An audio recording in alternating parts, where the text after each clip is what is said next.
Sup fellas, RJ from Reality Fitness here. Today's video is going to be about eating disorders, more specifically mine, because I'm important. I'm more important than everybody else, especially in your life, your own family. They don't matter. You just need to subscribe to me and listen to me because I'm important. But that was a lame intro. Today we're going to be talking about eating disorders, the one that I suffer from, binge eating disorder. I'm not one to self-diagnose. I believe that is disrespectful in some cases when people blatantly misdiagnose themselves with mental disorders or illnesses. But in my case, it's sort of beyond a reasonable doubt that I have that, considering the fact that as a child, I was almost 400 pounds, and that I still binge eat to this day on rare occasion. It's nowhere near as often as it used to be. You can probably tell because I'm not 600 pounds like I was on track to be back then. But it does still happen. I do still have moments where I feel overcome with an urge to just gorge and eat all the trash, And honestly, what I think that stems from for me, what that stems from for me now is just stress. That's how I respond to stress. That's just one of the coping mechanisms I use. The stresses of being a young adult, coming up, trying to make your way in the world. But as a child, I think what that stemmed from it was also stress, but it was for different reasons. I was lonely. I didn't have any friends. I didn't feel like I fit in anywhere. And I think part of living with an eating disorder or any mental illness and making it to where it's not something that ruins your life or overtakes you at any given moment is that you have to know, you have to at least have an idea of what's the cause.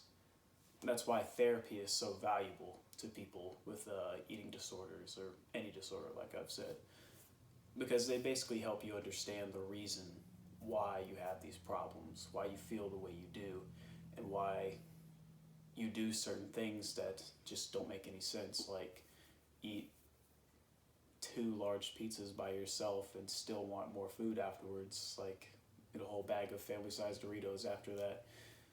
I haven't done anything like that recently, but after my cut, where I hit 7% body fat, and I started to landslide back up, I think I gained like 30 pounds back within like 5 months, or maybe 6 months, one or the other, but I gained back the weight pretty fast. The thing about it though is that I had gained some muscle since the last time I had done a cut before that. So I was back to my old body weight, about 205, 210, but I was a little bit less fat, a little bit more muscular. So that goes into what I was talking about in a previous video about body recomposition, how over time, when you do cuts and you gain the weight back, some of the weight that you gain back will be fat that's been replaced with muscle.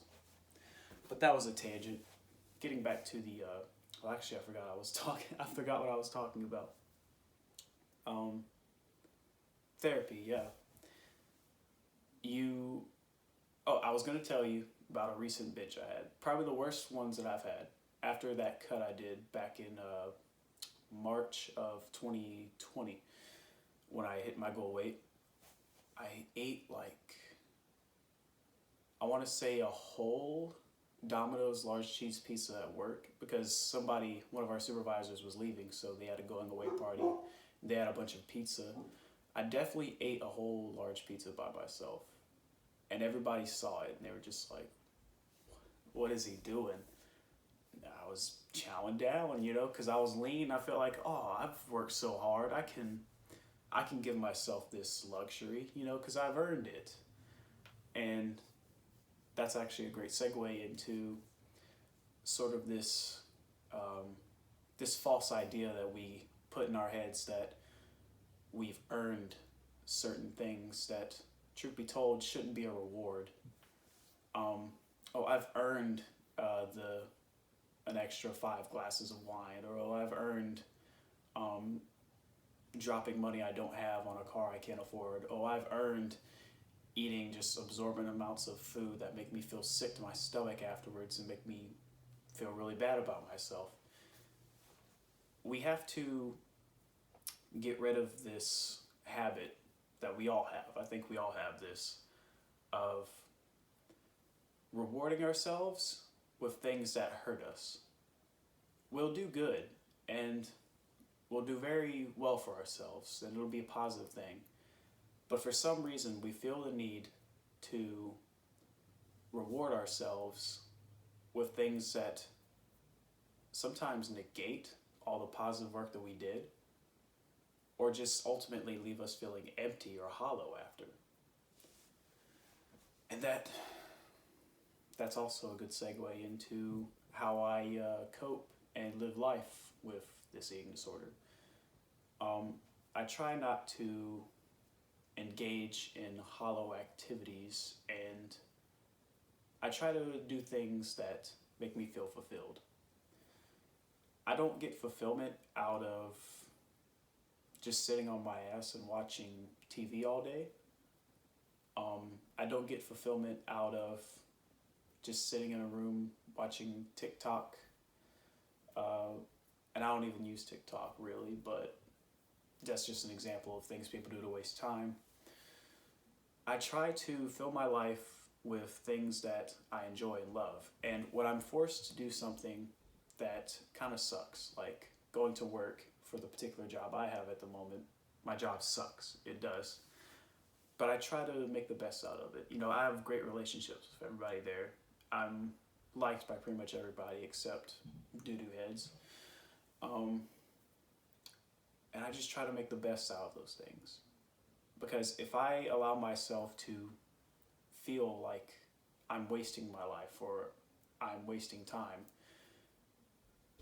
and I'm going to feel that way if I am, because I try to be honest with myself. So I try not to do that. But if I get into that mindset, what's going to happen is I'm going to start backsliding really bad. And the weight's going to pile on. Because it happened to me just a few years ago. Summer of 2017 to summer of 2018. I think I gained like 50 pounds because I was depressed. I dropped out of high school.